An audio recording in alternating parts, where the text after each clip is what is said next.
Hey everybody, welcome back to the Angry Americans. I'm Anthony, your HVAC tech from Las Vegas, who's fed up with the nonsense in Washington and running for Nevada State Assembly in 2028 to fight for term limits and real constitutional government.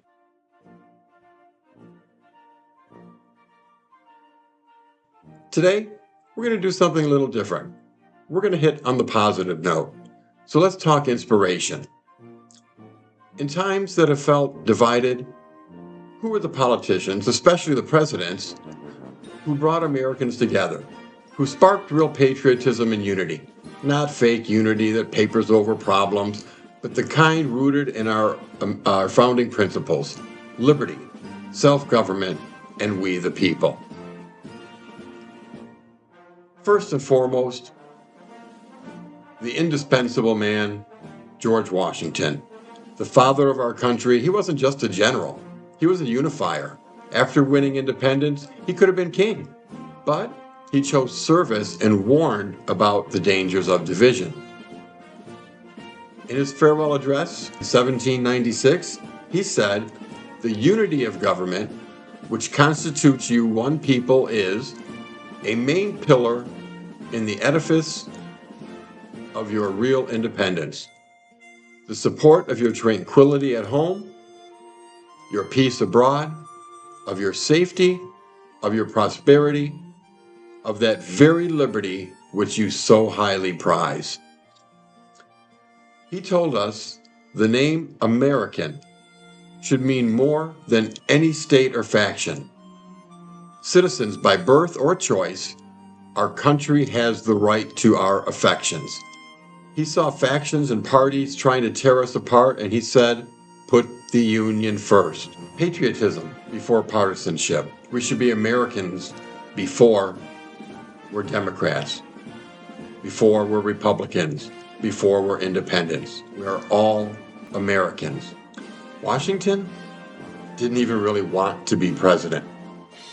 But after being the general and fighting for our independence, he was the person most known amongst all the 13 colonies. He was very happy to retire and go to his estate in Mount Vernon and live out the rest of his life. But he saw the need, and he knew he really was the only one. He was going to run one term and be done. But there was still a lot of division. There was still a lot of problems. Washington is the only president as commander-in-chief that led the army to take care of the Whiskey Rebellion. He led it. He wasn't in the back. He wasn't in an office. He was in the front line. No other president has had the gall, the cojones, to do such a thing since. He ran a second term, and then he stepped down, setting a precedence that power belongs to the people, not permanent rulers. That's the kind of leadership we need today. Servants, not career politicians. Patriotism isn't blind loyalty. It's loving the country enough to defend its Constitution. Next, let's talk about Abraham Lincoln, the man who held the Union together through our greatest crisis.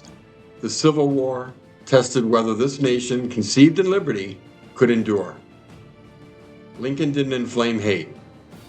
He appealed to the better angels. At Gettysburg, he reminded us, 77 years ago, our fathers brought forth to this continent a new nation, conceived in liberty and dedicated to the proposition that all men are created equal. That government of the people, by the people, and for the people shall not perish from this earth. In his second inaugural, as the war wound down, with malice towards none, with charity for all, with firmness in the right, as God gives us to see the right, let us strive on to finish the work we are in and bind up the nation's wounds.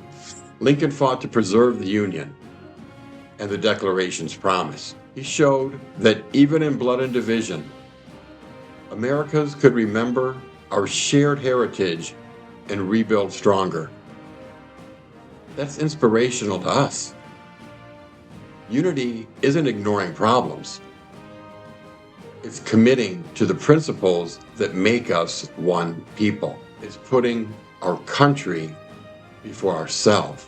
It's patriotism before partisanship. I'm grateful for George Washington. We wouldn't have our United States of America without him.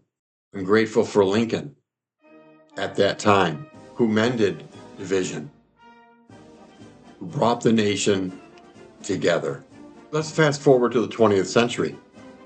Ronald Reagan brought Morning in America, optimism, strength, unapologetic patriotism.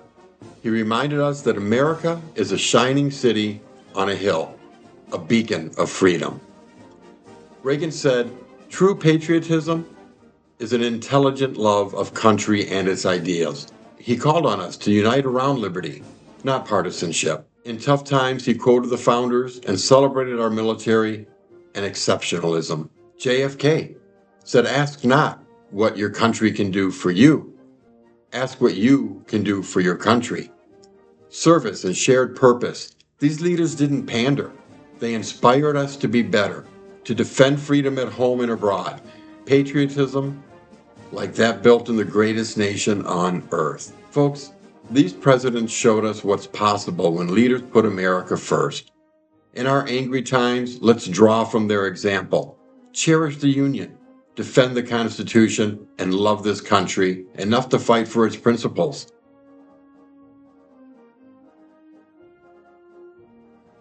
What about you? Who's your most inspiring American leader? Drop it in the comments. If you enjoyed this, smash the like button, subscribe, hit the bell, share with fellow patriots. We're growing the Angry Americans together. Weekly drops, real talk from a working man in Vegas. I can't stress enough how important patriotism before partisanship is. I can't stress how important patriotism before partisanship is. I think it was the first episode that I put out, Let's Fire Congress, where I suggested to read George Washington's farewell address. He saw what was happening then. This is not new. It's not going to go away. We're not going to, poof, it's all fixed. But we can make steps, we can make strides. And then hopefully people can look at what we've done and say, you know what? That was a good idea. That worked. There's a lot of things that we can change. I truly believe congressional term limits is one of the most important. It'll be the starting point that makes everything else possible. Because as Lincoln said, government by the people, of the people, and for the people. Any of these long-term career politicians, they're elitist. They're not of the people. They're certainly not for the people. That's why we need congressional term limits. That's why we need you and I, us, to get involved in our local politics, to run for our district, to run for state representative, to run for state senator. Maybe it'll be a springboard to the United States level. Maybe it won't. But we need to start it at the state level, because there's only two ways to amend the Constitution, and we need a constitutional amendment to get term limits for Congress. Congress is one way to amend the Constitution.